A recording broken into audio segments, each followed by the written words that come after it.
नमस्कार मंडळी. तर आम्ही आता लॅबमध्ये आलो होतो आणि आम्हाला आज स्पोर्ट्स डे आमचा 12, 13, 14 तारखेला त्यासाठी आम्हाला बॅनर बनवायला लावलेला. तर आम्ही बॅनर बनवलेत. तर कसं वाटते सांगा. हा आमचा बनवलेला पेज आहे. हा आमचा बनवलेला बॅनर आहे. कसं वाटतंय रोहित भाऊ? Hello, how are you? चाललाय अजून प्रोसेसमध्ये. चांगला भेटना झालाय बॅनर. आमचा चांगला झाला आहे. हा बॅनर आम्ही दोघांनी बनवला आहे आणि कसं वाटतं सांगा. गौरव भावा कुठं तुमचं बॅनर?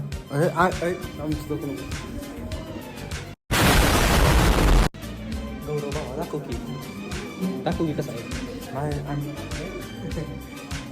ही काय कवायत करते का? काही सॉरी ही कवायत करते. कवाय दिसतंय रनिंग करते ना. कशाला मस्त आहे. कशाला सिद्धार्थ हागलो बसलो बॅनर का बनवलाय बघू दाखव. हा भावांना का भडकावलं होतं आता? काय मत आहे भावा तुझं? एवढं सांगेन की शाळा शिका, मोठं बॅनर बनवा, ग्राफिक डिझाईन करा. काही मग ऋषिकेश भावा काय चाललंय कसं? अरे भावा वाट लागलेला काही दे नाही भाऊ. इकडचं टेम्परेट उचलून इकडे टाकलेलं आम्हाला काहीच नाही. आम्ही पण तेच केलं भाऊ. चांगलं वाटतं झुमिंग कर भावा. ओके मॅडम दाखव. असं करू डिस्कोस केला भावा. यशोदा आता माझं सिलेक्ट करणार आहे.